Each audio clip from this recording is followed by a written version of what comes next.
Une organisation qui défend tous les salariés, qui place l'humain, le progrès et le mieux vivre ensemble au cœur de son action. Ça vous parle ? Si c'est le cas, c'est que vous avez peut-être la fibre CFDT. Qui sait ? Mais au fait, c'est quoi la CFDT ? La CFDT, c'est avant tout des militants, des hommes et des femmes, sur le terrain, présents dans tous les secteurs d'activité, et qui tous les jours, ensemble, font bouger les choses pour faire progresser les droits des salariés. Et ces militants, forcément, ils portent les valeurs de la CFDT. CFDT, le D de démocratie, il veut tout dire. Justice sociale. La solidarité. L'émancipation, c'est-à-dire la capacité à tracer son chemin, en étant épaulé, mais en décidant soi-même. Liberté de penser. Ce qui caractérise la CFDT, c'est l'ouverture. On a le droit de pas être d'accord et on en discute. Négociation. Regard sur l'autre, alors je ne sais pas si c'est une valeur, c'est humanité, c'est regard sur le futur. Indépendance, autonomie, progrès social, voilà d'autres valeurs que partagent les militants de la CFDT. Et ils sont nombreux, 864 000 adhérents, plus de 1100 syndicats. La CFDT est implantée dans tous les secteurs d'activité, dans les grandes comme dans les petites et moyennes entreprises. Les 2/3 des adhérents sont issus du secteur privé, 1/3 des fonctions publiques et près de la moitié sont des femmes.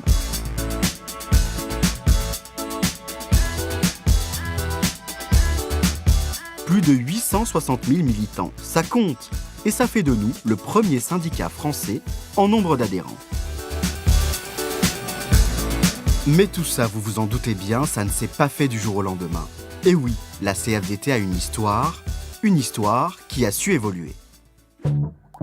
Tout commence en 1919. La Confédération française des travailleurs chrétiens, la CFTC, voit le jour.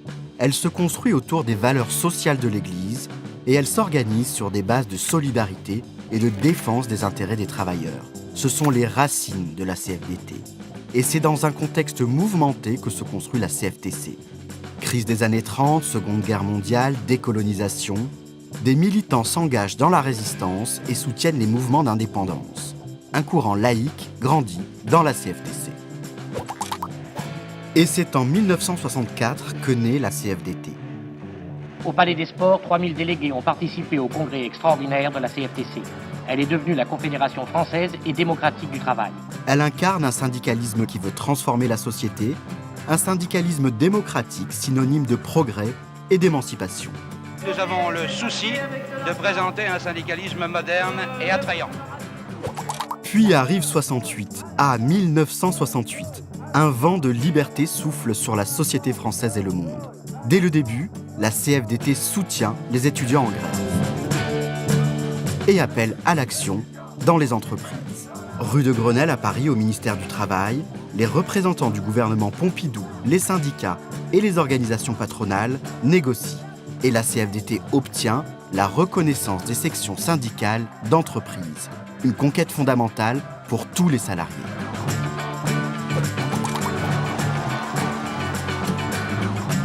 Un an après l'arrivée de la gauche au pouvoir, 1982 est une autre date importante dans la vie de l'organisation et de ses militants. La CFDT contribue à l'élaboration des lois Auroux sur le dialogue social. Il faut que, après 1968, qui a vu reconnaître la section syndicale d'entreprise, on en vienne à une loi pour obliger à négocier dans l'entreprise les salaires réels, la formation professionnelle, les conditions de travail. J'ai nommé un nouveau Premier ministre, M. Michel Rocard. Avec le deuxième mandat de François Mitterrand en 1988, la CFDT poursuit son action réformiste et réaffirme son indépendance politique. Ce que les salariés attendent de nous, c'est un syndicalisme qui produise des résultats concrets. On poursuit notre voyage dans le temps. Nous voilà en 1997. La CFDT obtient les 35 heures du gouvernement Jospin. La réduction du temps de travail est une revendication phare de la CFDT et les 35 heures deviennent une réalité. Avec la CFDT, soyez révolutionnaires, fabriquez le possible qui change le présent et qui façonne l'avenir. C'est en début d'après-midi que les organisations syndicales retrouvent François Fillon. En 2003, le soutien de la CFDT à la réforme des retraites est très critiqué. Elle arrache pourtant au gouvernement Raffarin le droit de partir à la retraite avant 60 ans pour ceux qui ont commencé à travailler jeunes. Plus de 600 000 personnes ont bénéficié de cette mesure Et pour la CFDT, c'est une avancée importante. En 2008, la CFDT signe l'accord Modernisation du marché du travail. Elle obtient de nouvelles garanties pour sécuriser les parcours professionnels. Et certains droits, comme le droit à la mutuelle d'entreprise ou à la formation, deviennent transférables après un licenciement. Rien ne se perd, tout se recycle, et pour le bien de tous les salariés. On est en train de donner une vraie direction à l'évolution des futures négociations qui doivent aller maintenant sur la construction de vraies sécurisations des parcours professionnels. Après plus de 3 mois de discussions, de négociations, les partenaires sociaux... En 2013, la CFDT signe l'accord Sécurisation de l'emploi. L'objectif, favoriser l'emploi des jeunes, réduire la précarité au travail et permettre à tous les salariés d'avoir une complémentaire santé. Ce n'est quand même pas rien. Et toutes ces victoires, ces avancées pour tous les salariés, elles sont possibles parce qu'à la CFDT, il y a une organisation, une méthode et des compétences qui permettent de conquérir des nouveaux droits. Alors concrètement, la CFDT, comment ça fonctionne ? À la CFDT, c'est simple, il y a un grand chef tout en haut qui décide de tout. Et les autres, eh bien ils écoutent, ils obéissent. Non, en fait, c'est pas vraiment ça, c'est plutôt l'inverse. La CFDT, c'est avant tout un syndicalisme d'adhérents. Les adhérents, les salariés, les retraités sont au cœur de nos préoccupations. Ce sont eux qui font la CFDT. Être adhérent à la CFDT, c'est être représenté à tous les niveaux où se construit le droit des salariés. Dans les entreprises, les militants CFDT sont organisés en sections syndicales. Ils siègent dans les institutions représentatives du personnel et consultent les adhérents pour promouvoir leurs droits. Il y a ensuite le syndicat. Il regroupe les sections syndicales issues de la même branche professionnelle dans un secteur géographique donné.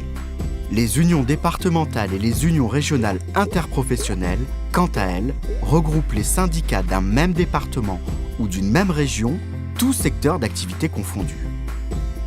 À un autre échelon, il y a les fédérations professionnelles. Elles représentent les syndicats issus d'une même branche d'activité, mais au niveau national. Et enfin, il y a la conf, comme disent les militants, la Confédération CFDT. Sa mission, mettre en œuvre les orientations décidées en congrès par les syndicats. La Confédération coordonne les actions au niveau national et représente la CFDT au plan national, comme dans le syndicalisme européen et international. Vous l'avez compris, la CFDT, ce sont des hommes et des femmes présents partout et qui négocient à tous les niveaux dans l'intérêt de tous. C'est donc cette organisation, ce maillage, qui permet à la CFDT de proposer des solutions à des problèmes économiques et sociaux concrets. On se la refait ? Non, je rigole. Mais au fait, la CFDT, elle se bat pour quoi aujourd'hui ? Quels sont les grands enjeux de demain ? La CFDT, aujourd'hui, elle est mobilisée pour changer le quotidien des salariés. Ça veut dire un emploi pour tous, de bonne qualité. Ça veut dire de bonnes conditions de travail et de quoi vivre de son travail avec un bon salaire.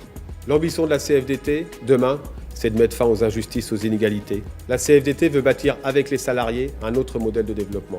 Un modèle de développement qui soit source de progrès pour tous et de respect pour chacun.